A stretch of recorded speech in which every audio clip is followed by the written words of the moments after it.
हाय, आपके साथ मैं हूँ Surabhi Sharma. India TV YouTube channel subscribe करिए, बेल आइकन दबाएं। पाकिस्तान के बाद बात करते हैं सियासत की। उत्तर प्रदेश में चुनाव है और हेडलाइन बना रहे हैं एक बार फिर ओवैसी। आज मायावती ने कहा कि उनकी पार्टी जिला पंचायत चुनाव नहीं लड़ेगी, लेकिन इस खबर की बहुत ज्यादा बात नहीं हुई। इस वक्त खबरों में असदुद्दीन ओवैसी हैं, क्योंकि उन्होंने यूपी की 100 सीटों पर लड़ने का ऐलान कर दिया है। इसे लेकर यूपी में बहुत सस्पेंस है और इसकी वजह है उत्तर प्रदेश का मुस्लिम वोट। ये रिपोर्ट देखिए और समझिए कि क्या यूपी का अगला मुख्यमंत्री बनाने में असदुद्दीन ओवैसी की सबसे बड़ी भूमिका होगी। यूपी की पॉलिटिक्स में इस वक्त 3 चेहरे उभर कर आ रहे हैं। 2 उत्तर प्रदेश के हैं और एक बाहरी है। इमरान मसूद, इकबाल मसूद और असदुद्दीन ओवैसी। इन तीनों की तफसील और उत्तर प्रदेश की जमीन पर इनकी हैसियत समझने के लिए अब पूरा ब्यौरा देखिए। कौन कितना मुस्लिम वोट खींच सकता है, इनका पूरा बायोडेटा समझाएंगे। पहले हैं कांग्रेस नेता इमरान मसूद। सहारनपुर से आते हैं, प्रियंका गांधी के करीबी माने जाते हैं। भाजपा का लफ्ज है तुष्टीकरण का, ये भाजपा की देन है। क्या तुष्टीकरण, मुझे पता चले ना कि क्या तुष्टीकरण है। क्या मुसलमान को मुसलमान की आबादी के हिसाब से आपने आरक्षण दिया? क्या मुसलमान को मुसलमान की आबादी के हिसाब से आपने नौकरियां दी? क्या मुसलमान को मुसलमान की आबादी के हिसाब से आपने शिक्षा दी? नहीं है। तो ये तुष्टीकरण कहाँ हुआ? किस बात का तुष्टीकरण हुआ? 2014 में इमरान मसूद नरेंद्र मोदी पर विवादित बयान के बाद सुर्खियों में आए थे। अब देखिए दूसरा चेहरा, ये है संभल से समाजवादी पार्टी के विधायक इकबाल मसूद। संभल में मुस्लिम वोटर्स की आबादी 45% है। यह भी एक वजह है कि वो पार्टी के हॉट फेवरेट बन गए हैं। फिलहाल उनका जनसंख्या के मुद्दे पर ताजा बयान देखिए। आबादी सबसे ज्यादा जो बढ़ रही है वो दलितों से, वो आदिवासियों के यहाँ बढ़ रही है। मुसलमानों में नहीं बढ़ रही इतनी आबादी। मुसलमान तो अब और हर होशमंद आदमी समझ गया है कि 2-3 बच्चों से ज्यादा नहीं होने चाहिए। देखा जाए तो समाजवादी पार्टी के आजम खान के अलावा वो अब पार्टी का बड़ा चेहरा बनकर उभर रहे हैं। अब तीसरा चेहरा देखिए, जो पूरे भारत में जानी पहचानी राजनीतिक शख्सियत है। असदुद्दीन ओवैसी ने बिहार में 5 विधायक बनाए, बंगाल में 0 साबित हुए और अब उनका टारगेट उत्तर प्रदेश की 100 विधानसभा सीट है। हम उत्तर प्रदेश के चुनाव में 100 असेंबली सीट पर इलेक्शन लड़ेंगे। इस सिलसिले में एप्लीकेशन भी जो प्रोस्पेक्टिव उम्मीदवार उनसे ले रहे हैं। अब समझने वाली बात यह है कि ये तीनों 2022 में उत्तर प्रदेश में होने वाले चुनाव से पहले इस वक्त फिर टॉक ऑफ द टाउन क्यों बन चुके हैं, यानी इनकी चर्चा इस वक्त क्यों हो रही है। तो बहुत सीधी सी बात है, उत्तर प्रदेश चुनाव से पहले मुस्लिम वोट को लेकर बहुत जद्दोजहद होने वाली है और यही वजह है कि इस वक्त यूपी की 100 सीटों पर ना सिर्फ AIMIM की नजर है, बल्कि बाकी दल भी इसे लेकर ये स्ट्रेटेजी बना रहे हैं। यूपी विधानसभा चुनाव में 10 वो टॉप जिले देखिए जहां मुस्लिम वोटर निर्णायक भूमिका निभाते हैं। मुरादाबाद 51%, रामपुर 50%, बिजनौर 43%, सहारनपुर 42%, शामली 42%, मुजफ्फरनगर 41%, अमरोहा 41%, बलरामपुर 37%, मेरठ 34%, बहराइच 34%। ऐसे ही जिलों में करीब 100 सीट है जिन्हें लेकर असदुद्दीन ओवैसी एक्टिव हो गए हैं। जमीन पर जाकर काम भी कर रहे हैं और पिछले जिला परिषद चुनाव हुए हैं, हमारा बेहतर नतीजा निकला है और मैं खुद पूरे पार्टी के जिम्मेदारों के साथ, हमारे इम्तियाज जलील के साथ MP हैं, सब मिलकर हम लोग उत्तर प्रदेश में फिरेंगे, अपनी पार्टी को, संगठन को मजबूत करेंगे। तो बड़ी अच्छे तरीके से ताकत के साथ हम लोग इलेक्शन में हिस्सा लेंगे और उससे पहले पूरी तैयारी चल रही है। उत्तर प्रदेश का मुसलमान बेवकूफ़ नहीं है, हमारी समझ में आता है।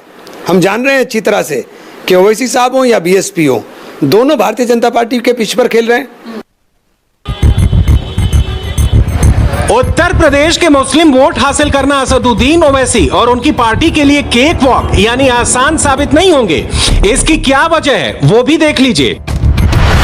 ओवैसी के पास यूपी में कोई बड़ा लीडर नहीं है।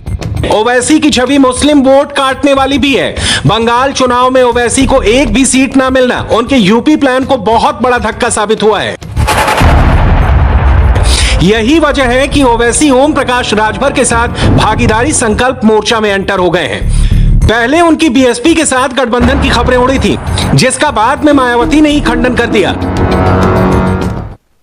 हमारा तो अभी तक हम तो राजभर साहब के साथ हैं भागीदारी संकल्प मोर्चा के तहत, और हमारे पार्टी के यूपी के प्रेसिडेंट ने इस बात का ऐलान भी किया कि हम एमआईएम पार्टी आने वाले 2022 के असेंबली चुनाव में हम 100 असेंबली सीट पर इंतखाबात में हिस्सा लेंगे।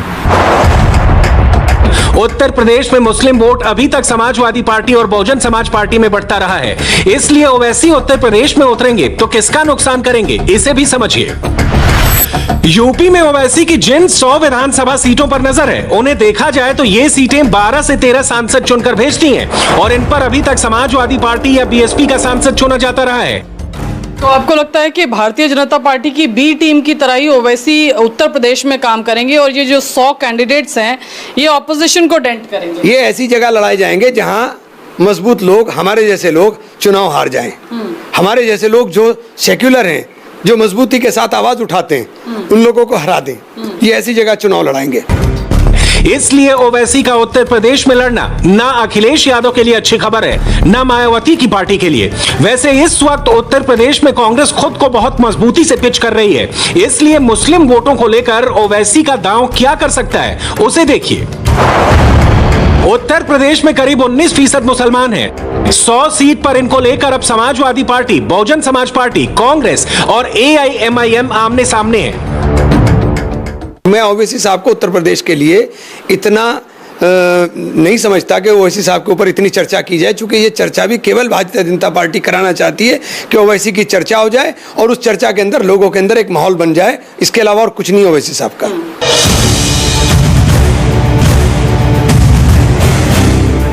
इस वक्त उत्तर प्रदेश में चुनाव से पहले 2 मुद्दों को खड़ा किया जा रहा है। पहला है जनसंख्या नियंत्रण कानून और दूसरा है धर्मांतरण का मुद्दा। इन दोनों टॉपिक के बीच बहुत सी बातें छुपाने की कोशिश हो रही है।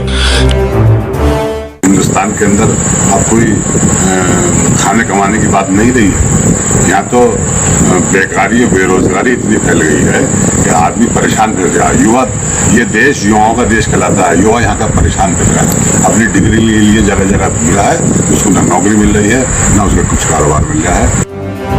चुनाव से पहले धर्म का मुद्दा उठाने से सभी राजनीतिक दलों को फायदा होता है। उनका अपना अपना वोट बैंक होता है, जो अगर धर्म के नाम पर वोट देता है तो उसका नफा नुकसान भी हो सकता है।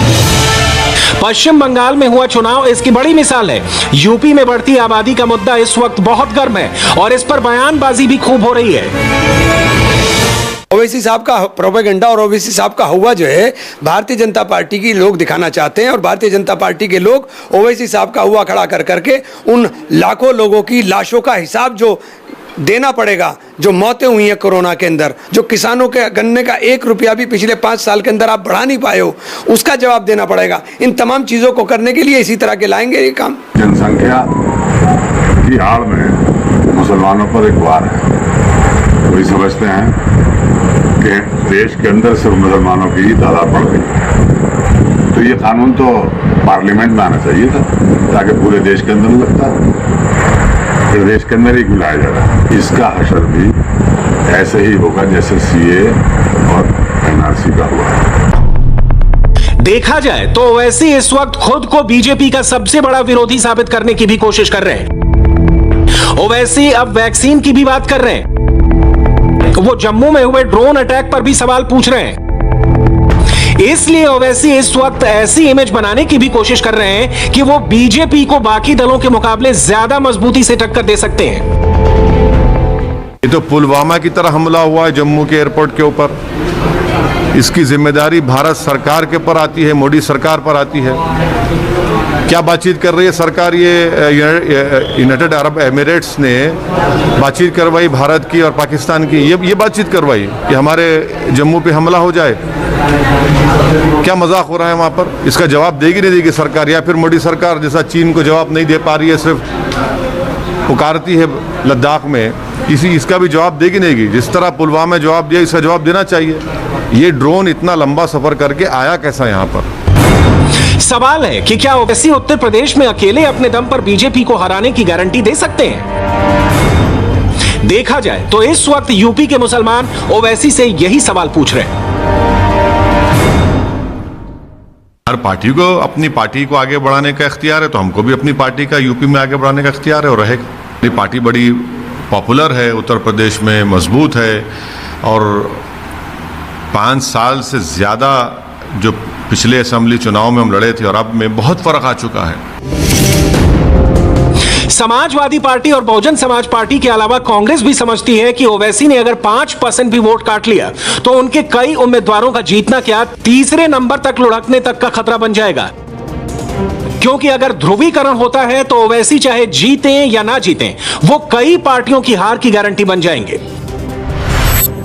ऐसा बिहार के विधानसभा चुनाव में हुआ था, जहां कई सीटों पर ओवैसी के उतरने से आरजेडी का खेल बिगड़ गया था, लेकिन बंगाल में उनकी पार्टी को हैदराबाद से बाहर अपनी हैसियत पता चल गई। उनको 0 सीटें मिली। मिसपरसेप्शन है ये कि ओवैसी साहब मुसलमानों के नेता हैं। ओवैसी साहब भारतीय जनता पार्टी के साथ मिलकर के खेल खेलते हैं। बिहार की सरकार भारतीय जनता पार्टी की बनी है तो उसका सबसे बड़ा कारण ओवैसी साहब हैं। और ओवैसी साहब के इस कारनामे को वहाँ के लोगों ने समझा, इसीलिए बंगाल के अंदर ओवैसी साहब को लोगों ने नकारने का काम कर दिया। इसलिए पोलराइजेशन एक वन वे हाईवे नहीं है और इसका खामियाजा बीजेपी ने पश्चिम बंगाल के चुनाव में उठाया है। ओवैसी ने बंगाल के चुनाव में एक भी सीट ना जीतना, उनके उम्मीदवारों की जमानत जब्त होना और टीएमसी यानी ममता बनर्जी के पक्ष में एक तरफा वोटिंग होना यह साबित करता है कि वोटर इस बात को बहुत गौर से देखता है कि विनर कौन बन सकता है। फ्यूचर में क्या होगा उसके बारे में स्पेकुलेट करना तो गलत बात है, मगर प्रेजेंट की मैं आपकी बात आपसे कर रहा हूँ, उसका जवाब भी आपको दिया हूँ। फ्यूचर में क्या होता मुझे नहीं मालूम, मुझे बिल्कुल नहीं मालूम। मुझे तो ना तो मैं एस्ट्रोलॉजी में बिलीव करता हूँ, ना मुझे नॉलेज ऑफ अनसीन है। प्रेजेंट में जो हालात हैं मैंने आपको बयान किया। फ्यूचर में क्या हो सकता है नहीं मालूम, और फ्यूचर में कुछ भी हो सकता है या नहीं भी हो सकता है, तो इसका तो मुझे पता नहीं है। उत्तर प्रदेश के चुनाव में अभी साल भर का वक्त बाकी है और यही वजह है कि इससे पहले जनसंख्या और धर्मांतरण जैसे मुद्दे बुलंदी पर पहुंचाए जा रहे हैं। अभी और नए मुद्दे सामने आएंगे, इसलिए इम्तिहान वोटर का भी है कि वो किस मुद्दे पर वोट करता है। हाय, आई एम सुरभि शर्मा। खबरों से अपडेट रहने के लिए India TV YouTube channel subscribe करिए, साथ में बेल आइकन जरूर दबाएं। जुड़े रहें इंडिया टीवी के साथ।